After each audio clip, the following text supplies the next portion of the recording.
How do you get shit done?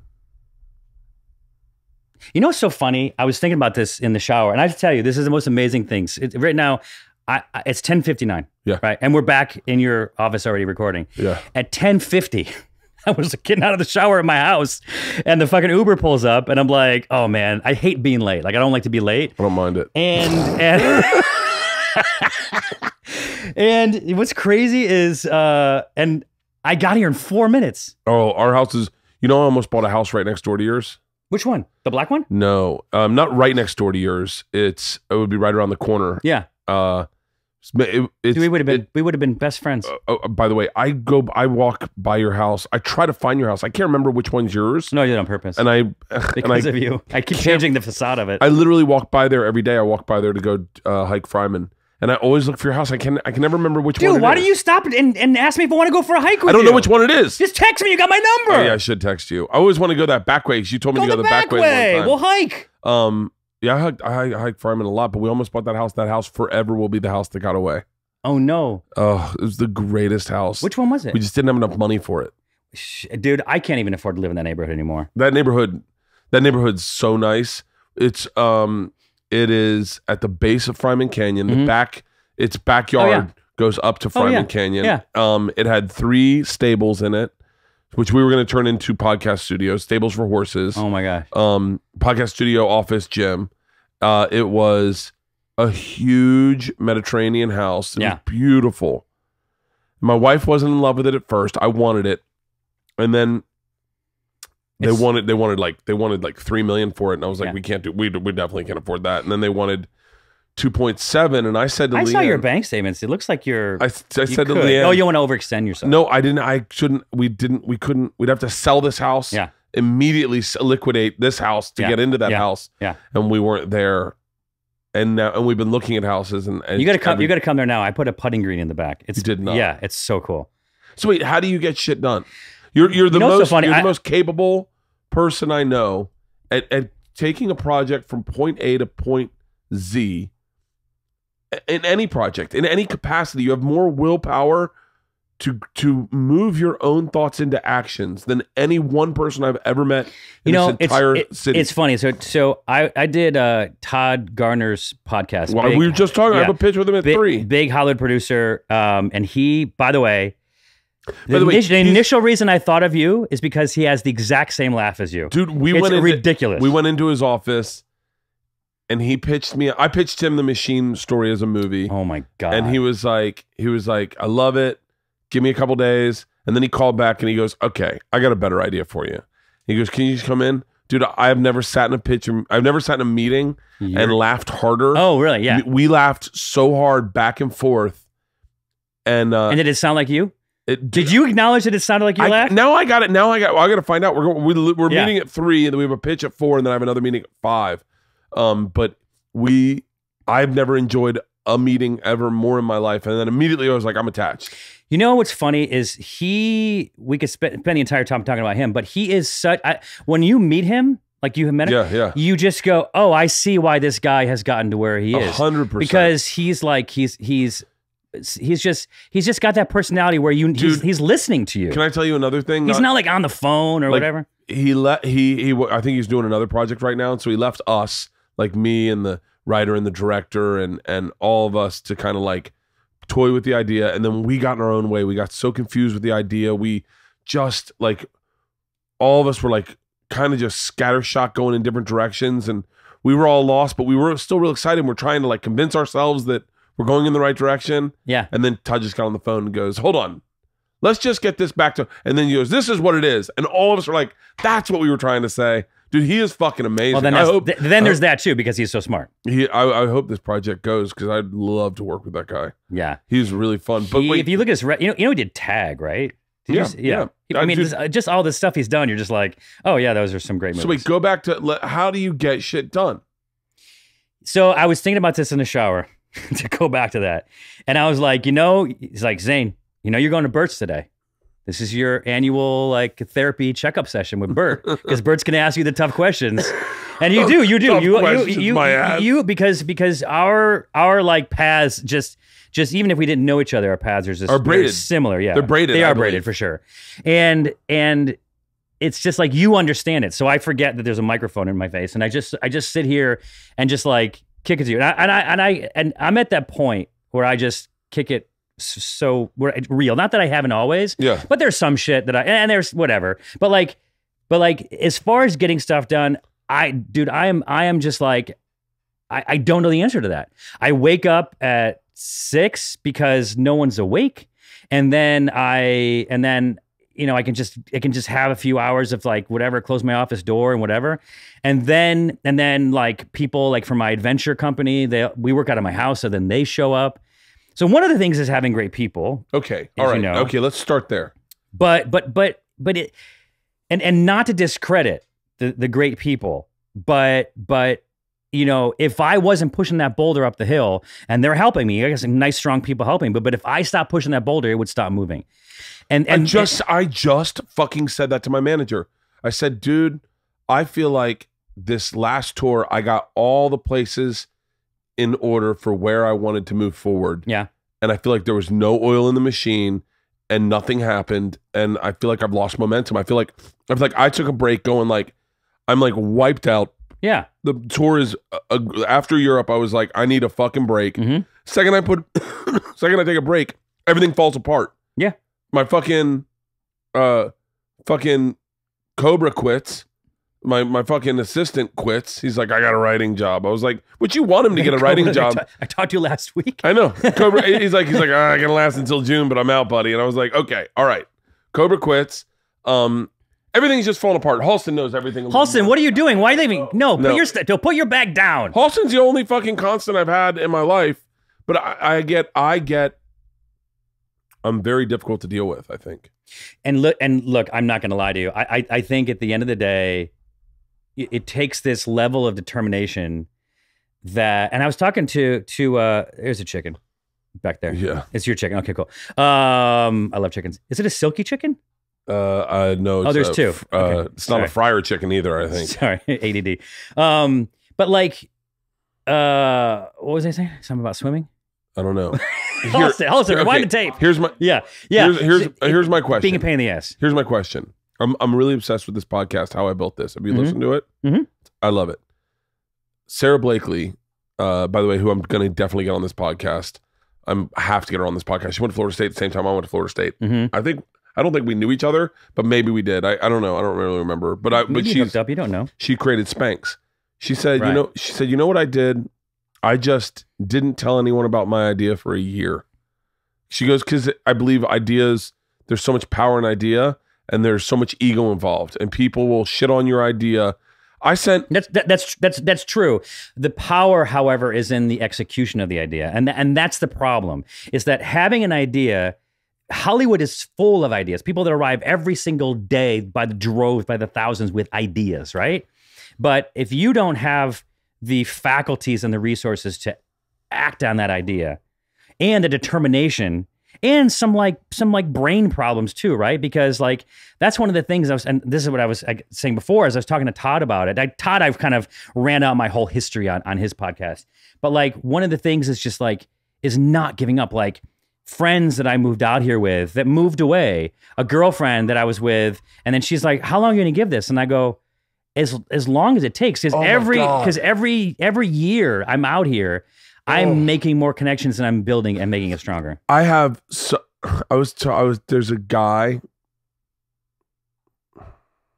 I'm hesitant to say his name, but I'm going to because he was that funny of a comedian. His name is Doug Saunier. Mm-hmm. He's a fucking great comedian. He used to make me laugh hard as fuck.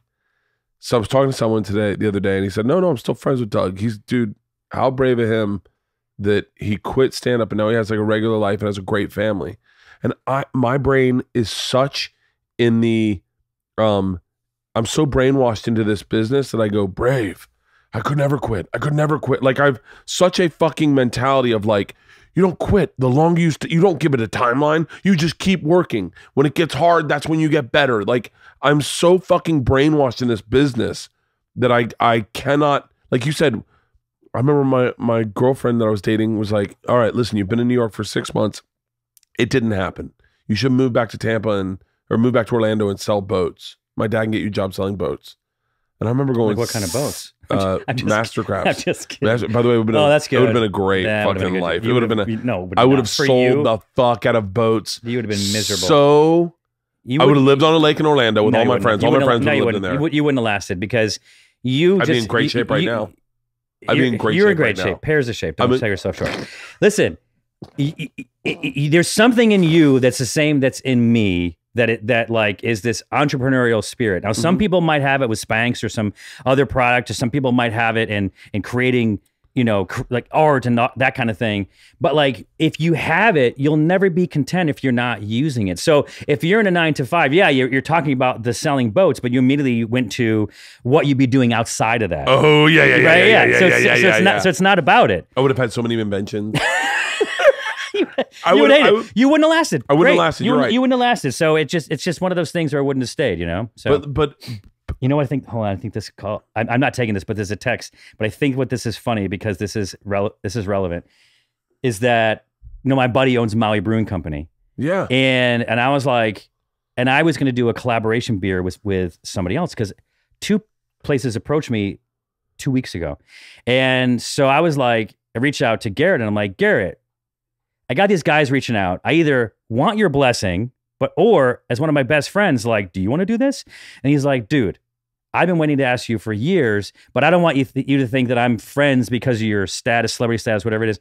And I was like, wait. So both of us wanted to do this, but both of us are being too polite to do it. So now it's just like, yeah. So he's we talked this morning and he's like, yeah, we're done. So I went out to Maui last week and met with him and I brought you beer. You did? Yeah.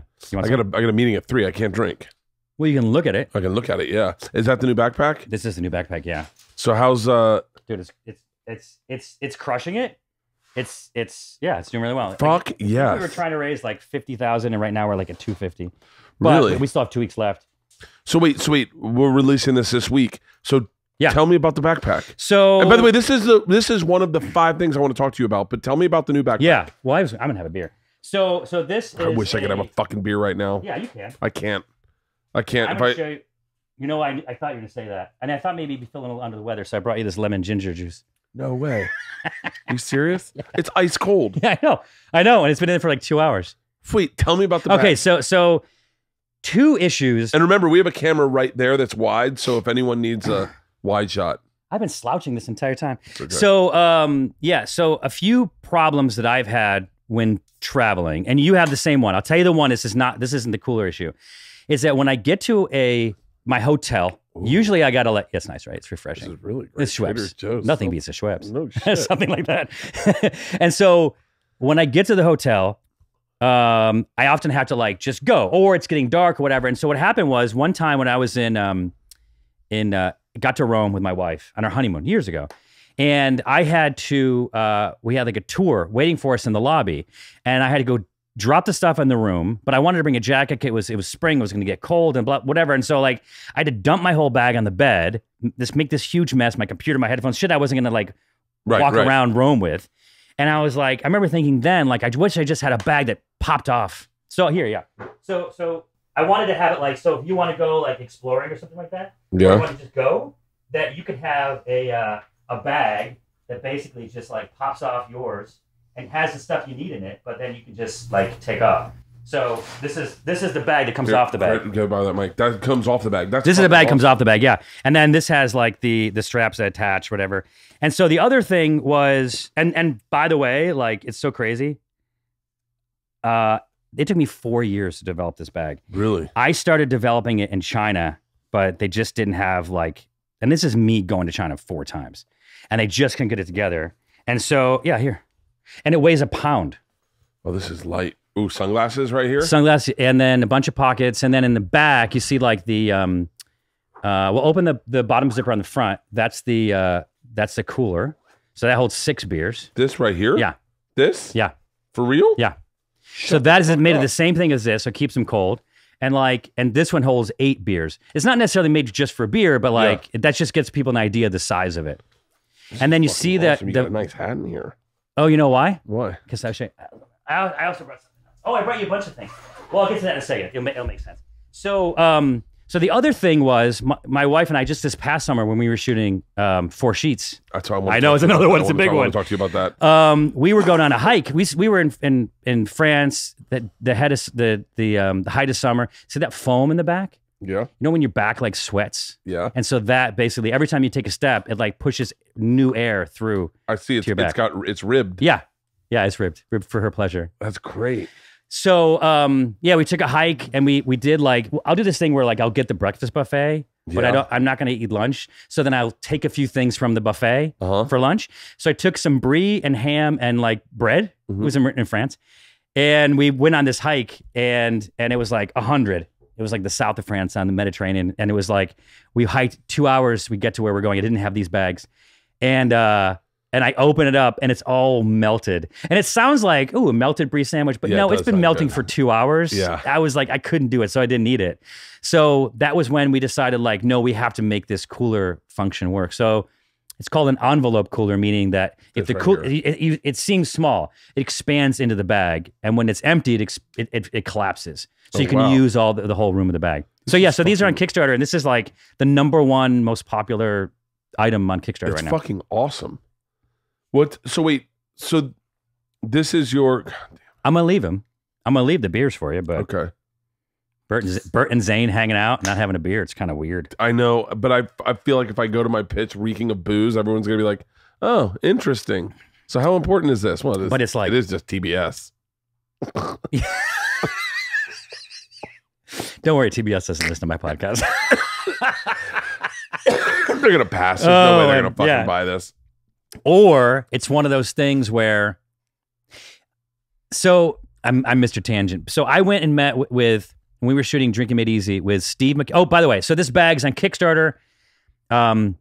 That's like $89. This is like $119. But if you buy them together, it's you can buy them separately. You can. Oh, I would buy the whole thing. It's $159 or $169. Depends how quickly people get there. That's not bad. I mean, this is such a high quality. I mean, you see it, but like this is such a high quality bag. It's pretty amazing. So the best bags in the world are made in Vietnam. Really? So I've had to go to Vietnam twice. And now making this is our 30th prototype. So okay, real quick, and because I think the thing I love about having you on my podcast is I believe that me and you have similar brains, but I believe that a lot of people listening to this podcast have very similar brains to ours too. Yeah. And they have ideas, they just don't know the first step to take. So when you came up, like the first thing you made was the adventure hoodie, right? Yeah. And no, the drinking jacket. Drinking jacket, that's right. And then you did the adventure hoodie. Yeah. Both, I think, 2 of the most successful things ever to be on Kickstarter.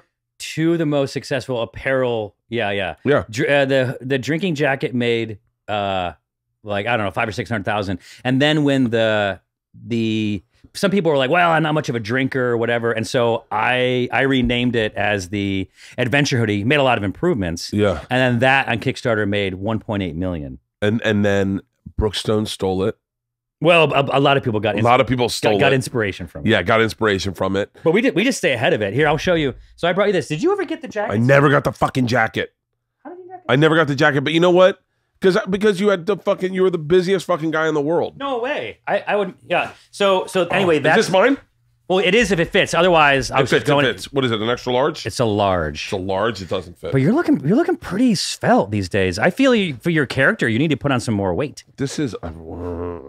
Dude, this is a great fucking jacket. This is a great fucking jacket. I love that jacket. This is the adventure hoodie? That's the adventure... That's the windbreaker we make now. And so God now... damn it, this is a nice fucking jacket. I know, thank you. Like, see, the thing is, when you think Kickstarter, you think... Sometimes your brain goes, oh, it's not going to be like as nice as North Face. This is as nice as North Face. Yeah. It's got the little thing for the zipper up here. This is fucking awesome. And it turns into a pillow for travel. You see those seams look like tape inside there? Yeah. It's a steam sealed seam. Tough to say. Where did you have to go? What country did you have to go to? That was actually China. There's they make amazing jackets. I mean, I met with 30 different companies to find someone to make that, and then I sourced that fabric. Like that fabric is my creation. That black camo. So okay, start me at the beginning. You have an idea for the let's just do the bag. Okay, you have an idea for the bag, and you go, all right. I want to make a bag. You, do you? Oh yeah. Do you tell Mel right away, or do you just kind of chew on it by yourself a little bit? It's white noise to her at this point because it's always like, oh, what's Zane's idea this week? But what I did was I reached out to a guy that used to run my store to sell my like drinking shirts and just stuff I had printed, not like my original stuff.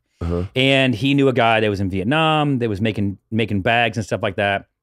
So I went over there and met with him. I started talking to him and I'm like, dude, I'm just coming over there. How do I do it? Like, so I just figured it out and went over to Vietnam. And so you fly to Vietnam. Fly to Vietnam. I wouldn't even know where to get a hotel in Vietnam.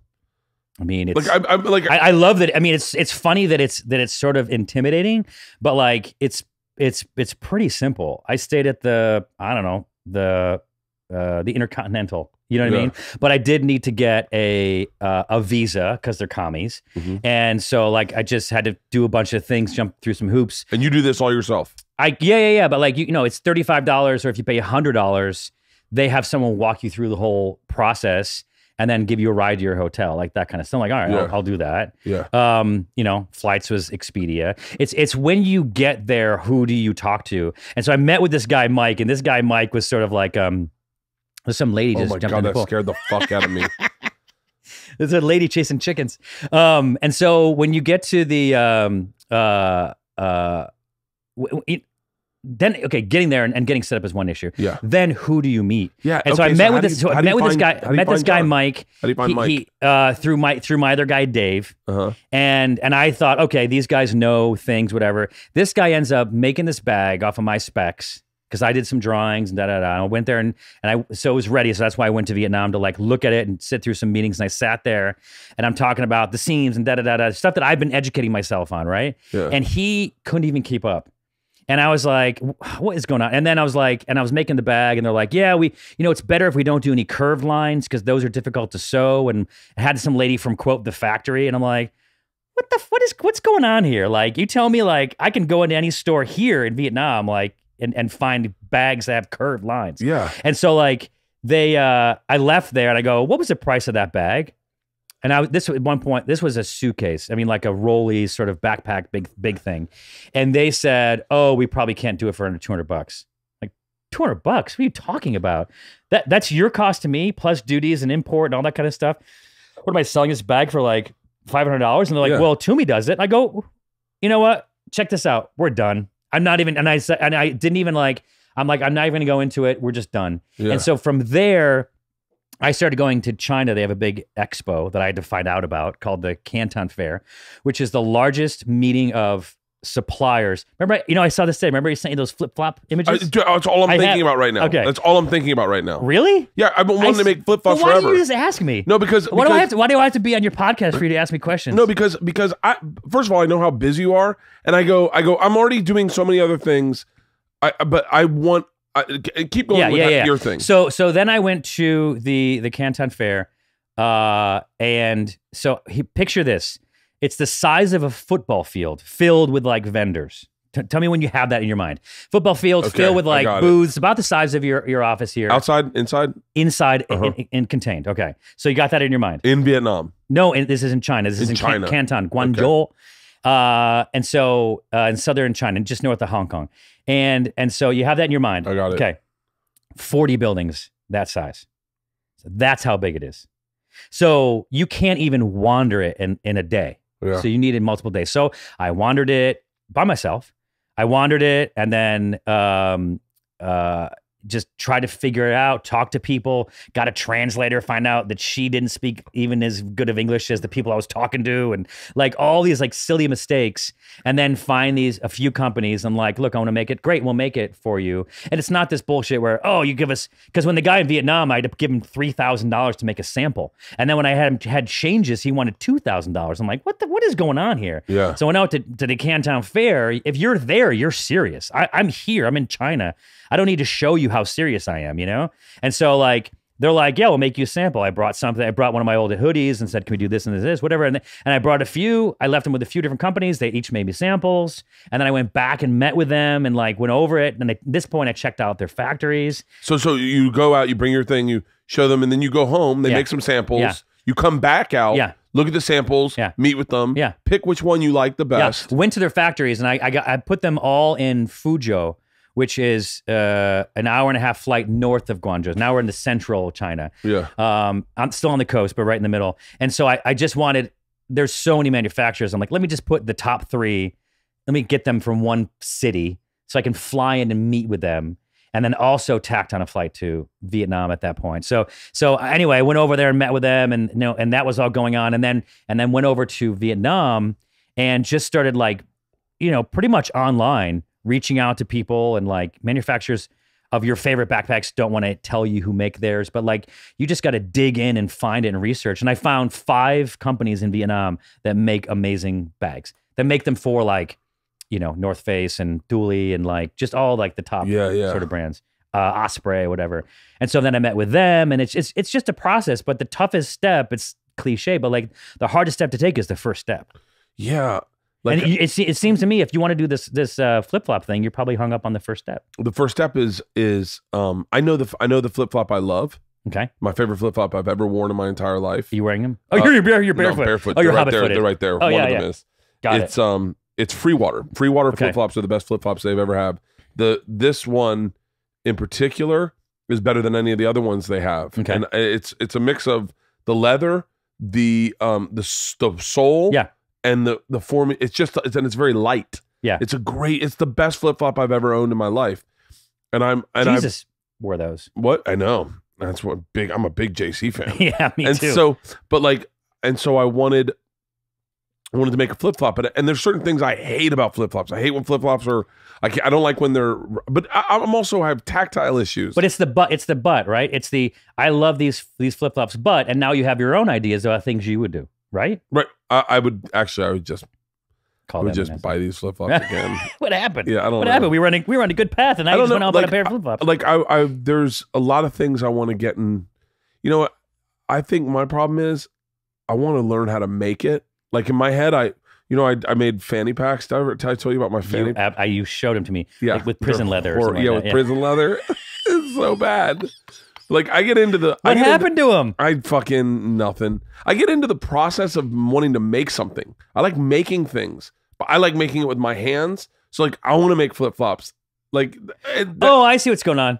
You want to make flip flops. You want to have a little leather shop here in the back. Yeah, where I make flip flops. Yeah. Not even people, you. Me, and then I have like a few elves. My mom made me this knit cap.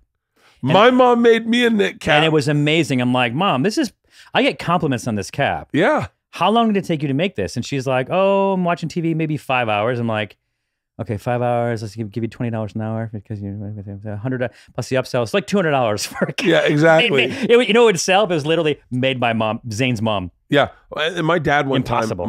time, I said something about this idea I had about, I don't know, I'm fucking starting a company, and my dad goes, hey buddy, you're not good at a lot of things. And I said, really? He goes, I've known you your whole life, and I've watched you be mediocre at a lot of things.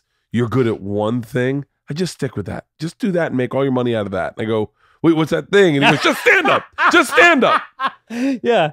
By the way, so throw this out here. I love how your humility kicks in when I'm here. And it's like things are somehow not going fucking amazing for you, because they are, and that's amazing. So, for me in that career, I could say like, what am I doing wrong? You swallow it. It's already swallowed. Okay. You just are like, I'll tell you the thing that blew me away the most about you is, and I think about this maybe every time I think about you. Okay. And this is what I want. And Halston knows this is what I'm going for. Is the first time I did your podcast, and I met Jordan Harbinger on your podcast. I just had him on my podcast. Maybe the hardest I've ever laughed in my entire podcasting career was with him. But you had that whole office, and you had the whole setup, and you could get things done. Like you'd be like, hey, let's shoot this promo for this. And you just shoot it. That interaction, I rode my bike there, and hanging out there inspired me more in the direction I'm in today than any.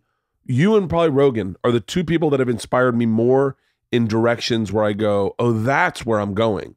That's where all the ships. It's like in a in a triathlon, not that I'm a big triathlon, but in triathlon, every now and then you look up out of the water to see where you're going, to make sure you're going the right way. And you and Rogan are the two people where I went, and even Corolla to an extent, although Corolla was such a big scope of it. He's like the angry version. He was like, he had like tubes and like, I mean, it was Joe. You don't have to have Lamborghinis in your office to get things done. Yeah. You and Joe just had these two simple offices with just simple camera setups. And I was like, that's where this goes. I literally talked to Joe for an hour the other night about my life and where this business is going, where I'm taking my business. I think about that. And then you move to the new offices on Ventura. Yeah. And I loved those offices. And I kept going, yeah, but I can't even get offices. Yeah, but here's the catch. Now I'm working out of my house. But you're making more money than you've ever made. Like, yeah, but like if Bert can work out of his house, that's genius. I should be working out of my house. Why am I spending rent plus utilities, phone, all that bullshit, parking spaces, even a car? You saw me pull up in an Uber today. Yeah, well, I brought beer. But that is the magic of now. So even making like 4 sheets, I did it out of my house. I mean, I have an office in my house, but like I'll tell you, I had people working for me in Austin, Chicago, Seattle, Indiana, New Orleans, and then 2 people here in Los Angeles. And it did not matter where we were. So wait, then okay, let's start. Then I want to hear about 4 sheets. So just to catch everyone up, I first discovered you in 2004 or 5 when you did 3 sheets for Mark Cuban's network. Was it? So 3 sheets was 06 for was it really? For Mojo HD. For Mojo. Yeah. Dude, let me tell you something. I always look at everything. I'm so obsessed with this, how I built this, that I hope that people listening, if you're trying to get into this business or any business you're in, anything you're doing, always look at it from a consumer first. And the first realization, I thought, fucking genius. I would have worked for free for Mojo because all of us got HD TVs in 2006 and all of us wanted to see what HD looked like. There were only 2 channels. That's it. It was Mojo and then HD one that showed like a picture of nature. Of just and you were, by the way, and you kept it on because it was amazing. Your show was one of the ones, and everyone watched it because I remember being at Kevin James's house and all he had was that one, and it was your show on repeat. He was, take a look at this picture, and we're watching you snowboard. And I'm like, God damn it. It was fucking genius. Yeah. Those little outliers are so important in business. But you did 3 sheets. That show went on for a few years, got canceled, and then you did a very successful comedy tour through all the House of Blues with Steve Renna, right? And then went on to create Drinking Made Easy through Mark Cuban, correct? Right, yeah. Mark Cuban was a fan of, obviously. Mark Cuban definitely had a fucking HD TV. Yeah. Definitely wanted to see what it looked like. Yeah. Definitely watched 3 sheets. Yeah. It's such a fucking no-brainer. When you find out, there's a lot of people when you find out that they're fans or watch your show and you're just like, oh, that's amazing. Like one time I went into this place and this guy, I went to shoot in Denmark and we left a bottle of like Akavit, like a really nice bottle there in the background, and like left it there or whatever. And if you come in here and mention my name, you can drink it. And so when Meatloaf was on tour, him and his people, he wanted to go to this place because he watched 3 sheets. Yeah. So he brought all of his tour people in and they finished the bottle. I was like, that's so amazing. Meatloaf. It's pretty amazing. So you're doing a pub crawl. This is me remembering, half remembering. You're doing a pub crawl with your fans in New York. Save 3 sheets because it's simple. The network went off the air and it was like, why is no one buying 3 sheets? It's because they were packaging it with 4 other shows. So it was 5 shows. It was the Gambler show. I was like, I bet you How to Get Abroad, like this guy traveled and dated abroad. Anyway, and a bunch of these other things. And so we did a pub crawl, save 3 sheets. We did it in LA and 600 people showed up. We did it in New York and 1,000 people showed up. We're at the last place on this crawl, and I'm upstairs on the 4th floor of this Irish pub that we've filled. Yeah. My buddy Jim comes up. He's like, Mark Cuban's downstairs. He wants to meet you. He's from Long Island. Mark Cuban's downstairs. He wants to meet you. Is that Long Island? I don't know. Sounds like Glasgow a little bit. Yes, Mark Cuban's downstairs. He wants to meet you. He wants to meet you. Come on. Yeah. And so I'm like, I will show you that Mark Cuban's not downstairs. That's what this downstairs trip is about. Yeah. Not to go meet with Mark Cuban, just so you know. And so went down there, and sure enough, there's Mark Cuban, larger than life. And he's like, Zane, I want the show. I'm like, hey, Mark. And he hands me a beer, and he's just like, I'm like, well, it's not mine to sell, but I'm going to help you and da-da-da. So he found out at that point that it was 4 other shows with it. The show went to Fine Living, then to Spike. And then when my contract expired, I called Mark, because I knew he was a fan, and said, let's make a domestic version of it called Drinking Made Easy. We did it. And then I get the call from him. And that's the cool thing about Mark. The call comes from Mark. And at least to me it did. And he's like, hey, just to let you know, we're not doing HDNet anymore, which is like a guy's network. We're doing Access because I partnered with Ryan Seacrest. We're doing a live music channel.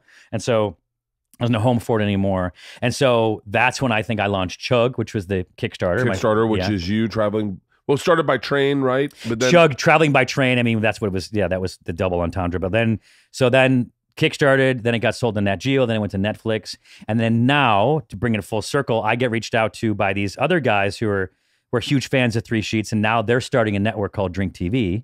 Yeah. And so they ordered 6 episodes of 4 Sheets. And because 3 Sheets, we couldn't get the rights. So like, all right, 4? No, it works. Still works. For no me. Confusion. It's fine. And we went out and shot that, and I'm telling you, that's the best. Have you seen it? Mm-mm. It's the best TV I've ever shot. Really? I went to Drink TV, but I could because you hooked me up with those guys. Yeah. In like an email or something. Yeah, but they here it is. So I'm just going to show you. What's Drink TV is a website? So Drink TV is available on Roku, Apple TV, all like the regular platforms that people might have. Sling, is that a platform? And then also online. And it's been like $2.99 a month. Yeah. But on June 6th, on 6/6, it will become free. So it'll just be ad supported. Oh, nice. And so it's no longer like put your credit card, all that kind of stuff. You just watch it. Yeah. And so 4 Sheets is there, and the network is going amazing. They ordered a 2nd season of 4 Sheets. Oh, nice. And I just want to show you. I don't know if this will train. I can't do this here, but I'll show you. So in the first episode, I go to Peru. Have you been? No. So Machu Picchu. You went to Machu Picchu? So, I produce a show. I executive produce a show. My wife produces it. Yeah. And then Josh, who you've met, is the other producer. Yeah. And so I told them, guys, I want to go to Machu Picchu. I'm not going to pigeonhole us into it, but please find us a reason. Find drinks to support going there. Yeah. I also want to go to Santorini and then Switzerland. The rest are on you guys. Figure it out. Yeah. And so then we talked about Santorini's in Greece. Greece. I've never been to Santorini. Dude, it's amazing. Have you been to Bali? I have not been to Bali. You win, Bert. I'm going. No, but I'm going in when a you couple going? Weeks. With the girls. Let's see if I can find. I'm just going to find the 4 Sheets Santorini. Just the video for you to see. Anyway, I'll send it to you. You can share it or whatever it is. But like in Cusco, they did this thing. I can kind of still see the scars. You see these little white dots? Yeah. Right here? Yeah. So that was the poison? The frog poison. Shut the fuck up. Yeah. You did the frog poison? Dude, it was amazing. It was amazing as an experience. It was miserable as a thing. I mean, it was great television. It was a horrible experience. Wait, hold on. I know a girl. I know a young lady. Not young lady, but a when woman. you get to a point of men of our age, you don't know if you should call them ladies if they're younger than you, but you feel weird calling them a girl when she's like 40. Yeah. Okay. Wait. So she did the frog poison. What? And she had the scars still on her arm. Her and her boyfriend did it. What is the frog poison? It's a toxin from this monkey frog, which is just like a cute little green tree frog, but it's this big. It's like the size of a, I don't know, softball. What is this? A sandwich. And when it gets stressed out, it secretes poison from its back. So it gets stressed out if something's trying to eat it, right? Like a fucking bird or whatever it is. And so it secretes this poison, which tastes bad and also poisons the bird. The bird learns whatever. And so what they've done is they take basically like this long stick and they burn the end and they can blow through it. It's like got holes in like bamboo, whatever. And it's got like holes in the middle and like a cigarette. And they just basically burn like these 6 holes. And they take the poison and they put it in a little ball on there. And what happens is your body thinks that you ate the frog. So now your body wants nothing other than to get this poison out of your stomach, which thinks that it is, because why would it be in your blood? Yeah. And so you are just throwing up until just bile comes up, and then it's like you're done. And they believe that it's like this cleansing of your body, and it's like this, this holistic experience which can cure you of basically anything. But when in fact, all you're doing is vomiting what's inside you already in your stomach. You're not like, I mean, once you get to the bile, you're done. We've all. How long do you throw up for? Dude, the whole thing was 15 minutes. From when they put the dots to when I was throwing up, half an hour later, I'm basically fine. And then, but wait, what? But it wasn't like, when you throw up, when you like wake up with a hangover and you're like, ooh, I feel it in my throat. You go throw up and then you feel better. Yeah. This is like an overall body sensation of something's dreadfully wrong.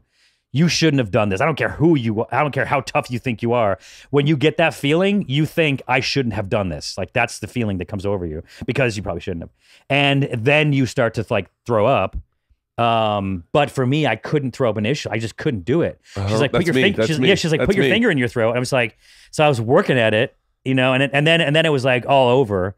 And, it was amazing TV. As far as an experience, like, would I go do it again or recommend it to anybody? If you want if you want a great story or something like that, I don't think I get anything healthy from it. Does it? There's no hallucinogen effect? So that would be like ayahuasca or peyote, and this is the combo.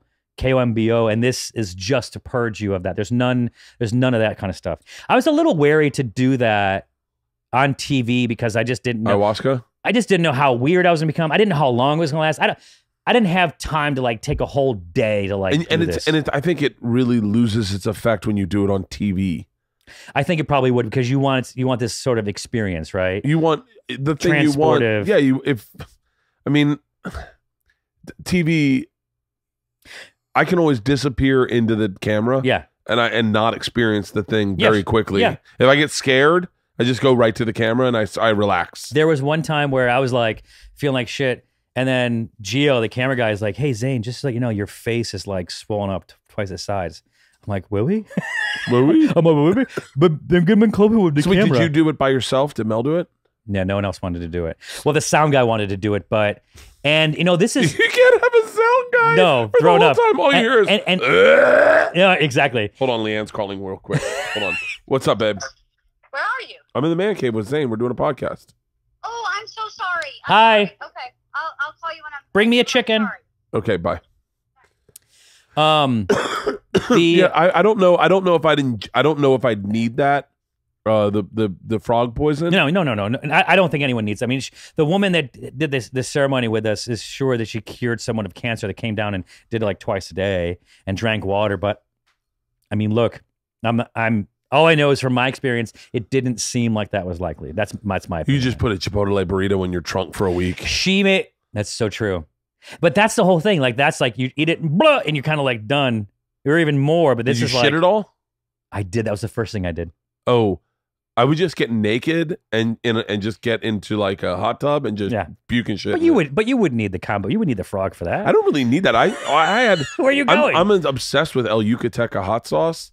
And, okay. And for some reason, I only enjoy the one that burns to the point where I'm like, you have to run around. And so and then immediately my stomach, I'm shitting everything out of myself. Oh yeah, that's nice. And there's a weird feeling that I go, I feel good now. Yeah, that's a nice sort of cathartic. So wait, what did you drink in Peru? I drank in Peru because the one thing, it was the chicha, which, and everyone's heard these before, like sometimes like sake and others, like the old ladies will chew. Yeah, and then spit it. And then it starts the fermentation, but they couldn't find anybody, even in these like tiny little villages, that did that and shit anymore. I've been growing marijuana. You saw my plants maybe when you walked in. It smelled nice. But I'll tell you what I'd like to grow is cocaine. Like, I would like to. Have you seen the process of making cocaine? I don't want to make cocaine. I just want the leaves to chew before I go to a meeting. Coca. Yeah. Coca plants. Like so when you get down there, man, I wish you would have watched this episode, but I'm going to send it to you and you'll see it. I loved 3 sheets and I'll love 4 sheets. This one is There were things amazing. I loved about it though. I really stole a lot of how I produced television based on what I felt, how I felt you were producing television. There were so many times where I was like, I didn't realize the extent of television. So just so everyone knows, like a lot of times when you watch like, say, Bar Rescue, and they run in and you see the people waiting at the bar and you see the background camera and they're like, where's our bartender? And you can hear them. Yeah. Those people had to meet someone outside who walked up and said, hey, my name's John Sales. And who was mic'd. Yeah. No, they had to meet someone outside and go, and then go, hey, my name's John Sales. I'm the sound guy. I'm going to put a mic on you. Yeah. Is it okay if I reach up your shirt? They had to have a mic on them. I didn't realize any of that. Right. Oh, yeah, when I watched Three Sheets, there were times where I remember you were in a plane one time and you were just, I think you were scared and you were drinking. Yeah. And you were talking to the sound guy. You were talking to the camera guy, and it seemed so natural. And I went, that's what I want. And then when I got into television, they're like, yeah, we can't do that. No one can do that. And I was like, wait, but Zane did it. And they were like, no. That's that rule, that golden rule about bringing the crew in. Yeah. They never want to do it. And I was like, I don't want to bring them in as a crutch, but like sometimes it helps to know you're not standing like Bear Grylls. You're not standing like in the middle of the forest by yourself. Dude, there's so much about television that I fucking have such a distaste for these days that I love making I love making television. I love doing Travel Channel. I just texted with the new GM of Travel Channel, Travel Channel. Everyone's fucking gone. Can you believe that? It's amazing. I texted with the new GM the other night, and he was like, can you believe that there was a time that they brought us in and they were going to fire both of us, and he ended up having to quit. And I was like, I'm dead when Laureen Ong was the president. Oh my Lord. And I was getting fired. He quit. Then everyone fucking left, and we're like, wow, we have no career. I mean, I was like, what are we going to do with our lives? Well, now if we're ghosts, we'll have a good career there. I think. I think they're entirely, which is fine, man. It's like, it's all paranormal. And it's like, if that's what people watch, then fucking program what people watch. Look at, I don't know. Clearly they know something I don't know. Dude, Zach Bagans, Aaron Goodwin, those guys are killing it. And they're making television the way they want to make it. And they're not getting notes from anyone.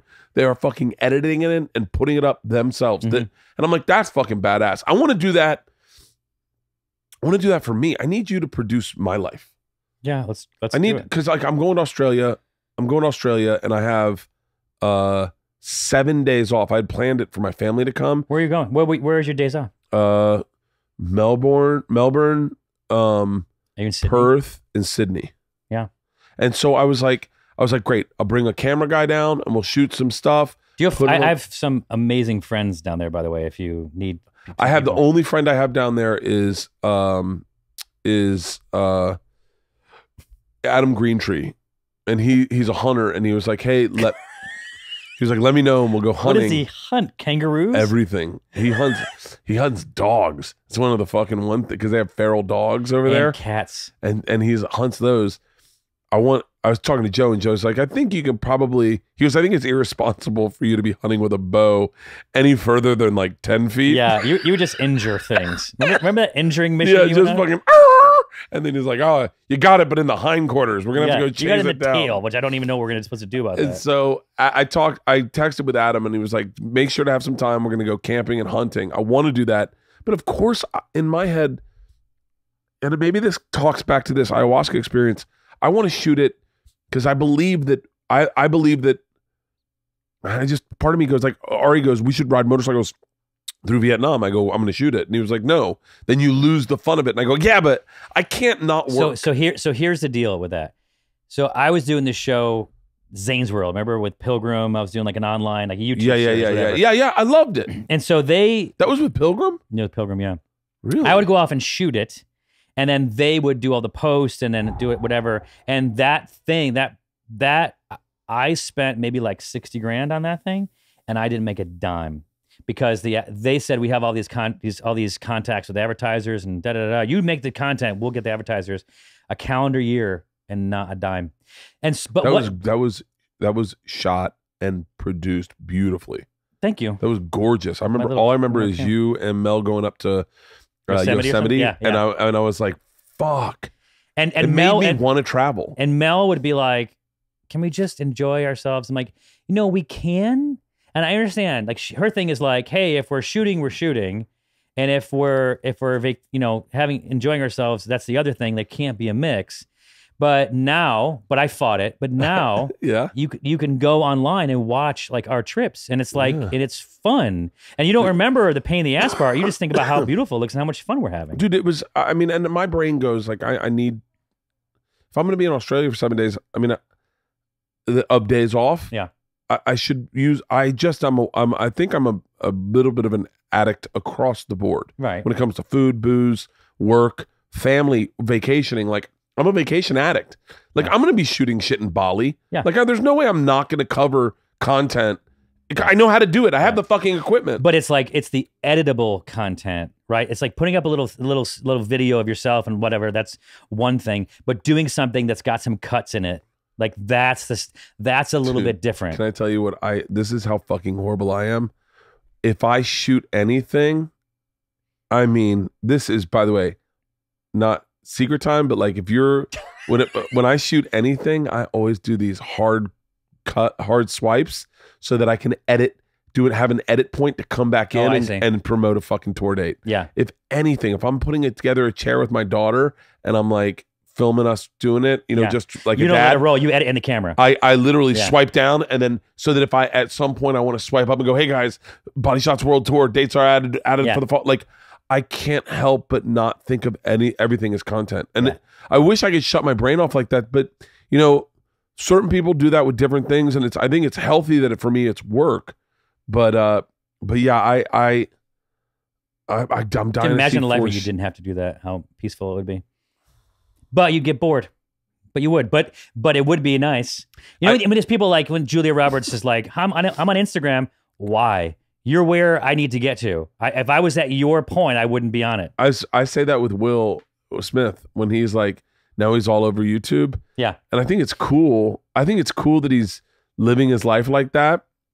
But in my head, I'm like, you're the biggest star in the world. Right. Like I'm following you. Like you're the path I'm following, but you're going back to Instagram. Yeah. Dream bigger. Like I want, yeah. I need a further path. Yeah. But he's doing great. He's doing great on Instagram, and he's living his life. He's having fun. It seems like he's having a fucking blast. And his content's great. And his content's awesome. And The Rock's content is great. Rock is fucking. I mean, next. I'm a. Yeah, I know. But yeah, I sometimes my wife will be like, we should get a cabin in Big Bear, and I was like, yeah, that's great. And then one time we went and got a cabin with the girls, and I got up there and there was no TV and our cell phones were out of reception. And my wife's like, isn't this amazing? And I just went, so do you want to write a script or something? And she was like, what? I was like, what are we going to do? What are we just going to stare at the fucking woods? I was like, let's write a script. And she was like, I'm not going to write a script. I go, we should come up with TV ideas. Like, we got to come up with some ideas. Yeah. I'll just write material. Well, this is what, I mean, my brain does not slow down like that. It's so funny. So when I was in Maui, we had planned this trip a long time ago. I love Hawaii more than any place in the world. And we used our miles and all this kind of stuff. And we just went there and I was like, yeah, it's in the middle of the Kickstarter campaign, but I'll, get whatever done.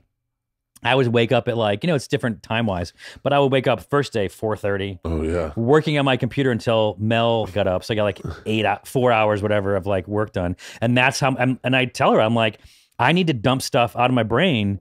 I cannot go on a beach walk with you until I dump this stuff out, because I will be working. You not physically, but in my brain. Oh, I'll be half there, and so now my trick is I email myself. 30 times a day, because texting comes and goes, but email sits there until I delete it from my until it's done. Oh, that's so funny. I text myself. And then I just have a list of texts of like, oh, fuck, I missed that. I forgot about that. Yeah, that's right. The same thing if you remember to go back. My thing is like, I tell everybody, so people that work for me, they'll send me a text, hey, can you do this? I'm like, email me. And I hate to be like an old curmudgeon like that, but like, sorry, this is what you need to do because this is my work process. It's so interesting because I can't shut my brain off and my brain keeps going. Did we start recording? Yeah, we're recording. Oh, okay. And so, but the second I either smoke marijuana or drink, my day is over. It's so funny that you say that. I am 100% that way. If I'm gonna like go smoke a joint, whatever, I literally have to like go check my phone, my computer, everything done, because I am so useless. I'm convinced that, and this is sort of like the high brain, but like I'm convinced that although now I'm thinking about it, not high, that it literally takes my, you know, when you have like compartmentalized like hard drives, you have like 2 hard drives sometimes they're working together. I literally take my IQ and it cuts it in half. Oh yeah. I stop. I don't petty myself with anything. I'm just like, all right, and then I'm allowed to really free think. Have you ever written like jokes and stuff high? Yeah, they're I think that I've done that, and I think they're gonna be so good. And the next morning, I'm like, there's literally nothing here. But it's good to know when you like write that stuff down that you're just like, oh, that's useless. It's and they're always. If I go on stage high, I'm pointless. I'm useless. I had a guy that opened for me. This guy, Mark Ryan. Oh, maybe I shouldn't say I know his name. Mark Ryan. Anyway, so he would have to go on stage high. He'd have to. There's a lot of people that and I was like, to. if I did, it would have the opposite effect. I'd be like, what are you guys all looking at? But no. I my problem is I think in paragraph form, really funny paragraphs, okay, but I can't get them out because there's too many words. Got it. And so I go, God damn it. I wish I could just tell you what I'm thinking right now. Because by the time you get to the end of the paragraph, you're starting the new one in your brain. Yeah. And I also don't like drinking on stage, like going up drunk. Yeah. And I've done it recently more than ever. I did it I think in Ireland. I did it a couple times in Europe, and I did it because we were flying or whatever for whatever reason. And then I did it at the Improv the other night with Joe and Andrew Santino. And I don't like it, but it is interesting because you fuck things up, and those fuck ups allow you to write in the moment. Yeah. And so like I did one line and I was like, and I fucked it up, and Joe pulled me aside. He's like, no, that line worked that time. And he's like, the second time you did it, it didn't work. And I was like, oh, I'd quit drinking. I'd stopped because I'd fucked up. Right. And he goes, no, the first time was much funnier. Your workshop. Yeah. You know, like at ad agencies in New York, they have bars because they know that it helps people access a different sort of like part of their brain, like to relax and not have to worry about all these filters. When I was in New Orleans, we were shooting Drinking Made Easy, and we went to like John Lafitte's and Pat O'Brien's for the Hurricane, and Tropical Isle for the Hand Grenade. I remember this. And Old Absinthe House for Absinthe. Yeah. And I was about to like chug a pint with ice of absinthe. And Steve, my like ding dong friend, was like, stop me. I had to go to the bus and do an interview and then go on stage at Tipitina's. Do you know Tipitina's? It's like an amazing venue, an old school venue in New Orleans. Yeah. And it was like, of all the venues I did, it was like the one I was, that and then the Fillmore, the Biltmore, what's in San Francisco? Fillmore. And so those, I was like, those are, you know, like legends have played here. Yeah. And so I get to the bus and I'm pretty hammered. And I was like, I can do the interview. I'm fine. In my brain, I sound just like, sound just like I sound now. And so, and then my wife and a bunch of other producers like, no, we're going to cancel. You're good. I'm like, guys, I'm fine. No, you're not. You think you are, but you're not. Just trust us. I'm like, and me drunk, that's how I'm like, that's okay. I'm not going to, I don't like fight or get aggressive, whatever. I'm like, oh, okay, if you guys say so. And then I went on stage and I opened up talking about my day and the things I had done. And then like, I was like, so I'm just going to take like a 1 minute rest. It's totally fine. Like just go about your business, have a drink. So I laid down and I laid down there and I was like, just take a breath. I'm like, I'm going to go for like 2 minutes because everyone's going to start getting nervous. This is like an Andy Kaufman thing. Like you're just going to like do something that's just weird. Yeah. And it's just for yourself, you know? Yeah. Like my crew will think I'm really passed out. It'll be funny or whatever. And so like 3 minutes later I get up and I just super loose and I did the best show of the entire tour. Yeah. And I was like, maybe I just need to be like this, whatever. So I've been telling that story for years. So my wife like pulled me aside like last year and she goes, I know you're having fun with that story. It's a good story. But just so you know, that's the worst show you ever did of the entire tour. I know that you think in your brain it was like all firing on all cylinders and the crowd was loving it. They were hammered. You were hammered. We couldn't understand you. It was horrible. But I was like, that's amazing. What happened? What's Steve McKenna? Steve McKenna? Steve's a construction worker in Philly. That guy's had 19 different lives. I know. Holy shit. And addresses. Yeah. Last time when I was doing Trip Flip, the two people I took from Richmond were like, hey, we know Steve McKenna. Oh my God. In my head, I was like, wait, I know that name. Yeah. And they're like, yeah, he's friends with Zane. Yeah. And I went, how the fuck, wait, what's he doing? He's like, he's a bartender. Yeah. Then he was back here doing a show, doing a TV show. Then he's a construction worker. Yeah. Well, see, Steve is like, he's definitively riding my coattails. And there's no like, he wouldn't, like argue with that at all. If I do a show and it can benefit me, I'll bring Steve on it. But the catch is that when I brought him on for Drinking Made Easy, he's a funny guy and he's especially funny when he drinks, whatever, and he's hilarious. But when I did that and Drinking Made Easy, it meant that if he was going to be the funny, crazy drunk guy, that just meant that I needed to be the straight guy to keep him contained and also just to keep the program flowing. With 3 sheets, I was able to do both things. I could let go because I knew the production company, the staff, they had it under control, and I knew that I could have fun, but I also just knew how to keep the interview going and that kind of thing. So with Drinking Made Easy, it turned Steve into like the comedy guy, and it kind of made me more like the straight guy, which I don't necessarily want to be. Drinking Made Easy was you, Steve, and that other. It was the other guy for a season, but like he didn't work out. Yeah. Yeah, that's interesting. All I remember is you met Tito, right? Yeah, like sure. Bertito. Bert Beveridge, yeah. Yeah. You know his last name's Beveridge? Yeah. He that's what Are you best friends with him yet? No. Is he sponsoring your podcast? No. I don't think I'm on their radar at all. I mean, I'm on their radar. I talked to him about you when I saw him. I just saw him in Florida. No, I don't think I'll connect you if you want. Yeah, I think it's useless. What's he gonna do? Give you free vodka? Yeah, I mean, I already your biggest account. What's he gonna do? Stop. I mean, the reps. Whenever I'm in their towns, the reps hook me up. Okay, good. And so, like, I mean, I have 3 cases of Tito's. Oh yeah. In Tennessee. Yeah. Waiting to go put that we just accrued. His whole thing is the value of his company is anywhere from 3 to 4 billion. Yeah. And so like his thing is, and think about this as far as like business wise, he would be apprehensive to align with anybody because he doesn't know he doesn't need it to do good. He doesn't need it. He just runs the risk of it doing poorly. Yeah. And I think he looks at a guy like me and he's like, he's already drinking my drink. He's not going to stop. It's his favorite drink. Yeah. He likes it. Send him more. What am I going to do? What am I going to fucking hire the kid? Pay him. Pay him to just do what he's already doing. How about you? I'll tell you what. If you want to quit drinking, you can also do that, Bert. Yeah, that's fine. Yeah. Why don't you just enjoy it? And then how'd you get my cell phone number? No. I brought something to that point. I was going to show you. I brought something else. What's this? Well, it's such a big bag. I figured afterwards we're going to take a picture. Yeah, of course. So I wasn't sure if I should wear these, which I got from Bondi Beach. I have the red pair. Yeah, they're so good. They're so comfortable. They're fucking and then of course I have this, but it's a little thin, so you can kind of tell my religion through them. But that's also the other one. Those are so many. Jesus! I just thought those were kind of options. God, you're so. What? When you have a bag, what should I do in Australia? What's to do in Melbourne? Melbourne, I haven't been. Really? But I'm there for fucking 4 extra days after my show. I mean, I'll connect. So a buddy of mine, Mike Goldman, is like, he hosts basically like the equivalent of like, what's the Ryan Seacrest thing? The Voice type of stuff. Scream like if you know the answer. Yeah. We'll just say.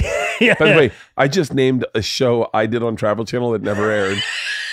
I was like, Scream if you know the answer. Yeah, Scream if you know the answer. Yeah, that's how good it is. In down there. But anyway, so I'm gonna connect you with him. Yeah. He's a trip and knows everybody. I have a bunch of buddies down there, so like, and they'll know. Winter. It's winter. I was gonna do. Well, it is, but it's also Australia. I was gonna go to Tasmania. They just sent me this. Oh, that'd be interesting. Well, it's fucking cold as shit in Tasmania. I don't know if it's cold as shit. I mean, it's Australia. In Sydney, they just sent me this. It's basically like LA in the summer. I mean, it's exactly like LA in the. I'm looking at winter. the temperature. What's it say? Hey Siri, what's the temperature in Australia in June? Oh, that's a good point. Hey Siri, what's the weather in Melbourne right now? It appears to be clear right now in Melbourne, Australia. Yeah. With a temperature of 53 degrees. Yeah. That's fucking so cold. 53 at night and 64 during the day. Yeah, so you're right. Melbourne's probably colder. It's gonna suck. But you know what? It's gonna suck. Bring your new jacket and you're good. I'll bring my ice skates. You ever wonder how countries like that have like ski teams? Do they? Yeah. Well, they have skiing just outside Melbourne. By the way, we're making everyone in that area of the town. I always hate when Americans go Melbourne. How about this? Budapest? Yeah. Hawaii. will Dude, fucking have we smack done you. this before? This fucking pisses me off more than anything. There's certain things that drive me nuts, but when Adam Richmond does it from Man vs. Food, he calls it In the show? Hawaii. No, stop it. 100%. Oh, and I God. fucking seethe because I'm so American. I'm like, it's Hawaii. Yeah. And I understand they call it Hawaii, Yeah. But I'm not going to. What are you going to call Japan? I went to Nippon. And Is that what? Is that what that's it's what they called? say. Yeah. Are you serious? Yeah. I used to say the German Deutschmark, and they're like, Yeah. "Hey, dummy, Deutschmark. It means German mark. Oh. It's not the German. That's like saying in Okay, the how American about this? U.S. You ever dollar. seen the sign that says DSW Shoe Warehouse? DSW Shoe Warehouse. Discount Shoe Warehouse. Shoe Warehouse. Oh, that's It just fucking drives me batty. yeah, Melbourne. I was talking to Eddie Eft, and he's like, "When are you going to Melbourne?" And I went, "I'm going to Melbourne." And he was like, "No, it's pronounced Melbourne." And I went, no, it's not. It's not. I understand that's what they say it, but I'm from America, and it's like it's. How do you say what do you say instead of Moscow? I'm going to Moscovia. Moscovich. In the UK, they were saying schedule. Did you pick that up? No, I'm not gonna fucking start talking like that. like fucking. Let me take a look Picard. at with our tour manager Simon, or what. I don't even know what he. I'm not really certain what he did, but he drove us. I think he was just our driver. Mhm. But he was like, well, I'm gonna have to look at the schedule, and I went, I'm sorry, what did you just say? He goes, the schedule, Oh, that's fantastic. and I was like, it's schedule, and he goes, no, it's schedule. Well, if you were over there, it was. But you started calling it schedule. You'd be like Madonna when she was Schedule. married to Guy Ritchie for 15 minutes. Fuck that. That's the most annoying American in the world. Yeah, that's pretty Is bad. an American who adopts the things that they learned over there and then brings them over here. When, like she, I don't when know. she was over there for like a year and now she has a British accent. If you were like 13 and went over there for a year, like, and you're still impressionable, but not when you're a 65-year-old lady. You can't pick up a fucking accent. When I came back from Europe when I was 22, I've been backpacking. You know, it was so acceptable when you were in like Italy or France to just go get a baguette and some cheese. Yeah. Had a bottle of wine. Yeah. Get your pocket knife And a spritz. And I remember I was making these sandwiches it was cheese, tomato, cucumber. That's all we had, and it was really everything was cheap, and a bottle of wine. That sounds fantastic, by the And way. we'd sit in the park and eat that. So then I come back to Tallahassee, Stop it. You were driving around in your golf cart. and I'm like, all right, I'm gonna, you know, it's the middle of the afternoon. You know what? I'm gonna do like I'm so European right now. So I go and I get bread, but they don't have baguettes. They just had the big loaves. I get a loaf of bread like the size of fucking my thigh. I get some cucumber, some tomato, and some cheese, but all they had was like straight cheddar. Yeah. It wasn't like a nuanced cheese. And a bottle of wine, and I go to Landis Green, and I'm like, I don't think I can drink a bottle of wine on the middle of campus. It just was like, dude. So I fucking put that in my trunk, went to McDonald's, got French fries. You know what's so funny? When I came back from Europe, obviously they have a way different way of looking at drinking everything, yeah. And like I remember like just being at an event or just something, we're having wine, and we're just walking around the streets.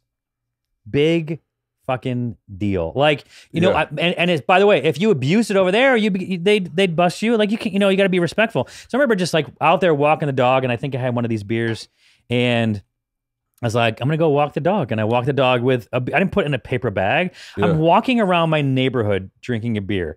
If like, who's gonna have an issue? You think a cop is gonna drive by and like bust me? Yeah. I mean, it's like, nobody gives a shit. Like, Dude. you live in LA, you got bigger problems. Like, I don't know. My favorite, we were in Antwerp just recently, and we just went to this You mean place. you mean Antwerp? Antwerp? Yeah, Antwerp. Antwerp. And and it's like, I just got a beer everywhere I went. Yeah. And it wasn't fucking my day up in the way, and all I had to do was an hour at the end of every day. And so it's like I could take a nap, but I was like, I really had a great time. I had a great time in Europe. How many shows did you do? I don't know, maybe 17. Are you in town for a while?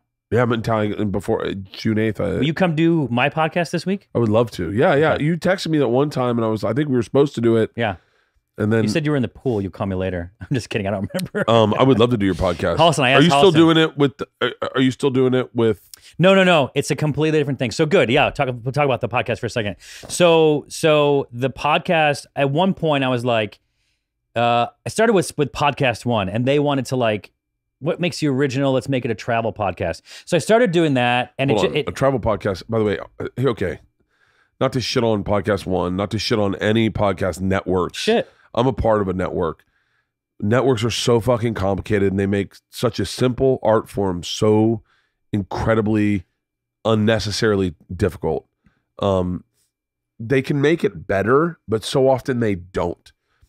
Well, I think this was about proving myself and my numbers, and then just going and doing, and like, I was like, you know what? I was gonna make every episode about a different city. Like you came on and did like Queenstown and New Zealand or whatever it was. I love Queenstown. And that's great. We can talk about it, but I don't want to be pigeonholed. So now it's literally Zanes World, same title, but now it's just we sit down and it's this. Yeah, I think this is. Because, I mean, and a lot of it has to do with coming over here and just like sitting and having a real conversation. That's one of the beauties of podcasts versus like talk shows with agendas and publicists and all that kind of stuff. We just sit down, and where the conversation goes, it goes. See, that's the problem. Like, I mean, definitely not shitting on her, but like Busy Phillips' show was so produced.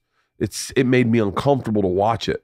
Like everything was so overproduced, and number one, what kind of show is it? Talk TV Busy show? at Night. It was on. You want to see the craziest thing was when I moved out to LA, and it'd be my third year here.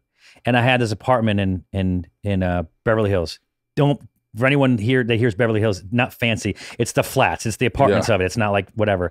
But I had this like 2-bedroom apartment, and I was doing this student film, and so I was like, oh, rather than me traveling someplace, I'll just have them shoot at my house. I don't have to go anywhere. And they showed up and they repainted. Oh my God. Dude, it was horrible. It was a horrible experience. And then they didn't even come and fix it because they're students. What do they care? Yeah. And so the day of the shoot, they brought in like dolly track and put lights outside. It was insanity. So we're there we're waiting to shoot, but the makeup girl this is Loyola Marymount. It's kids student, production, graduate student, whatever it is. And so the girl who was supposed to do makeup was like late. She had all the makeup. We had to wait. She shows up an hour later. She was this cute girl, whatever, and she comes in and like, you don't want to be mad at her, but she was like, hi, whatever, and she was like just sweet and whatever. And anyway, her name was Busy Phillips. For real? Yeah. And she brought her boyfriend, Colin Hanks. No. But this is all like way, I mean, we're talking like maybe like probably like 99, 98, 99. Shit. And that's so weird. So her show had such potential because she has potential as a host. She has potential, but it was so formatted, so segmented, so tight. Same problem with Pete Holmes' show. Oh yeah. Same problem with every late night show is that they're so regimented. Yeah. That and by the way, for someone like Busy Phillips, they would have had to have let her show, give her a fucking 5-year deal and let her fucking relax. Let it work it out, and figure it out. I tweeted her, and she didn't see it, but I tweeted her. I was like, don't. She's like shopping it around other networks. And I was like, God damn it. How fucking old are you? Like, you're young as shit. Why aren't you just doing this on your own? You have tons of fucking money. Mm-hmm. Like, you don't need a network. Just do it. Just get. If you build it, kind of a thing. Yeah, just build it. I'll fucking. You're talking about shit that is so contrarian. So like coming out and saying, I had an abortion. This is my story. Come on. E is always going to try to corporations are always going to try to shut you up. Do it yourself. I literally was like, I could not understand.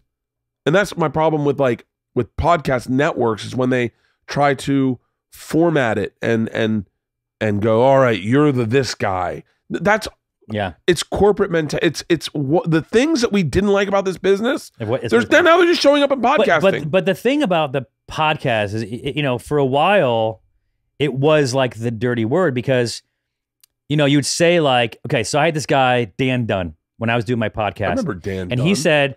Dan Dunn, the drinking guy. Yeah. Yeah, I know Dan Dunn. Maybe you did the show because he said, look, I had a show on Sirius XM called Happy Hour or whatever. It's going away after 2 years. I'm bringing in $5,000, $6,000, $7,000 an episode. I'll come. Want me to partner up? I'll come. We'll do the show together. I'll be in charge of doing all the ad stuff and whatever. And so when we started the podcast, now we have the strength of both of us, and couldn't get an advertiser to commit because, well, we do Sirius XM, but this is a podcast. What do you mean? Our numbers are like twice as big. Well, that's changed drastically now. Exactly. So now we are making more as podcasters than I'd argue than anyone on Sirius XM. Not anyone. Probably 90%. Well, but see, this is one of those things where you can listen, you can pause, you can do what you want, and really it hit home when this guy that owns this restaurant out in Maui called Honu, which is astounding. So the owner is like, listens to my podcast and said, yeah, I'm out there. So he has this beautiful restaurant and he like grows all the fruit for his restaurant and stuff. So he's like, yeah, when I'm out there in the garden, I listen to your podcast.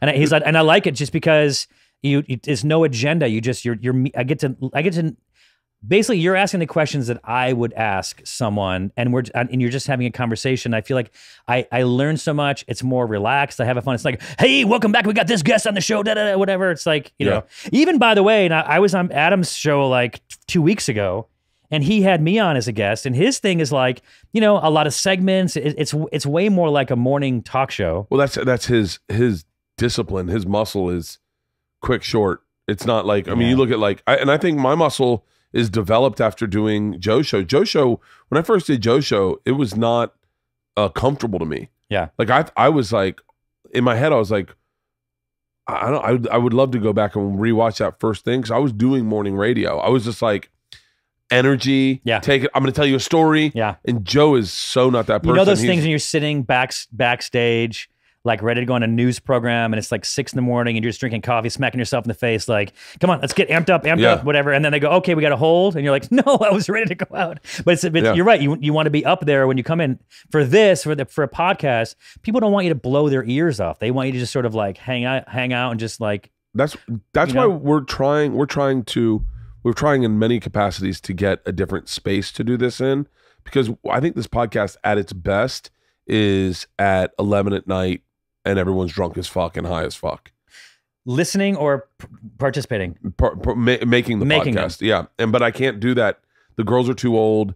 It was easier when they were younger, and the girls are too old, and Leanne hates it because everyone's like, can I use the bathroom? And then they've either got to go in to where Leanne's sleeping or go into where the girls are sleeping to take a piss. Yeah. And Leanne's like, no more late night podcast.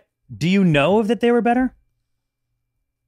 I mean, people are looser and stuff like that, but if I'm working on my garden or I'm taking a walk, you know, like I'm at the gym or I'm in the better, car. But they were a nice mix up to have like 3 guests in, all right, and everyone get fucked up, and then do these. I like these personally, more because I think I get more involved. Those drunk ones, by the way, the drunk ones when I was producing it, and I do not know if they were produced properly at all or if they were synced up. But by the way, we did. I mean, when we were doing our podcast before, Drinking Made Easy, sometimes they got like out of control, and but I don't know the feedback on them to if they were better. I don't know. The podcast you're doing now is it just you? So it's basically it's funny, and I know that you and Leanne have a like she'll help you out with some stuff and help you intro or whatever, and so that's what we do now with Mel. So she'll sit with me and do the open and then the close, and then I'll Skype in Steve. Yeah. By the way, Skype is like so clear. Sometimes it feels like it's so weird.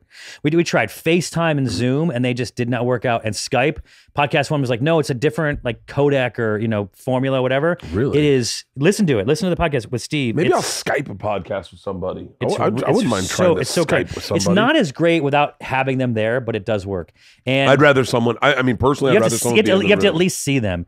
And so we do an open with Mel and I, just like, hey, here's what's going on. Here's the guest, and like talk about some stuff, and like that way I can bolster up the guest.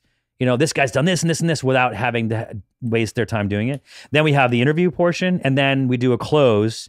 And the close are really for like the diehard people. Like we'll talk about things that are going on with our life, and like things that if you've listened this far, you probably are interested in us to a point rather than more of the guests. So now that's sort of our format.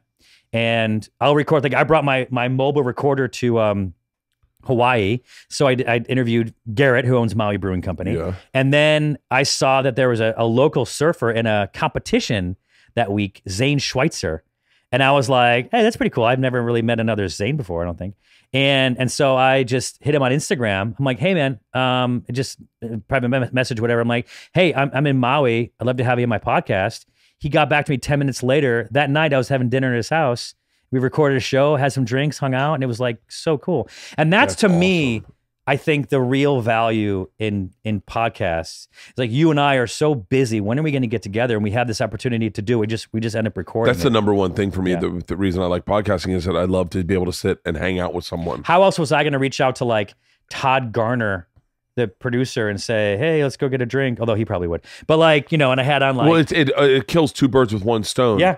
I think on some level, I mean, there's some things you just there's numbers and stuff you can't talk about or whatever. Well, and there's like the stuff we were talking about before this. You can't really talk about that on a podcast, but I do think you can hash out ideas. What's the where do you gonna go next? What's the next thing you do? Like you're gonna do another season of 4 Sheets? So we'll do another season of 4 Sheets. Probably start late summer. I'm doing a show. Oh, I'm doing a show called Nightcap on Drink TV, where I'm basically sitting at the bar and it's 15 minutes of like the person, and then 10 minutes of like a up and coming comedian. And so we shot a few of those, and then we just shot a few, and I had about 9 comedians we did a night. Who? Man, that puts me on a. Can I get back to you? I should have had it written down. I'm just doing a brain fart, but like they were all amazing. Some of them are just like, ooh, you're going places. Like these are great. Some were good and seasoned, but some were. It was that thing where they all sent me demos, and then I had to go look at their stuff. And one guy sent me like 3 demos for some reason, and they were a year apart, whatever. And you saw the act get better. Really, it was really kind of interesting. Anyway, so we have that, and so I'm doing that on Drink TV. More 4 Sheets. My adventure brand is doing really well. So what else are you going to come out with the adventure brand? I'm doing the hoodie. So I'm doing the world's best hoodie, and I'm going to do a heavy one like I have, and I'm going to do a light one. When I did the Kickstarter, we fulfilled all of our hoodies, and put them in the store, and then they sold out in like 2 days. Really? So now I have those windbreakers, which are great, but people just don't know a lot about, and it's wrong season. I have parkas, which are amazing. I have fleeces, but everyone wants the hoodie. And I'm like, all right. I'm a big hoodie fan. We are a hoodie company, and we're going to do some amazing hoodies. Like I said, a heavy one, a light one, just like whatever, because we know that that's what people want from us. And we know that we nailed it because people are buying them right now at adventure.com there. So it's on pre-sale. For people who don't know a little bit more about the brand, it's Adventure. The first E is a 3 because we plant 3 trees with every purchase. So right down. For real? Yeah. Can you just say that? Or do you have to plant You know trees? what? You probably could say that. Yeah, that's what I do. Every time you buy a ticket to my show, I plant 7 trees. Oh, you plant 7 trees? Well, I plant every time. Here's the deal. Yeah. Here's my new thing. Yeah. Every time I sell around 70,000 tickets, I plant 6 marijuana plants. That's nice. How do you prove it? They're sitting out there. So we were working with a company called Archangel Ancient Tree Archive, and these guys would find the biggest trees in the world, the biggest sequoia, the biggest redwood, the biggest oak, and they would and they're so big. Like I'm doing it with my hands, but like let's picture like in the scope of things, like a giant sequoia is 6 inches. Can I say I cut down 6 trees just to even out the playing field? You smoke trees. Yeah. Guys, for every jacket of Zanes I buy, I kill 3 trees. I killed 3 trees. I'm just trying to keep it even. Yeah. And so if you take like a tree that's like a sequoia that's 6 inches, and I mean, I don't want this world to be overgrown, guys. I can't tell. There's too much. Yeah, there's just too much oxygen. So I don't know the actual size of it, but let's say I was going to go proportionate. But if you say like giant sequoia is like 150 feet. The giant one is like 300 feet, and it's surrounded by the small ones. What is specific in that one's DNA that made it the shack of the tree world? So those guys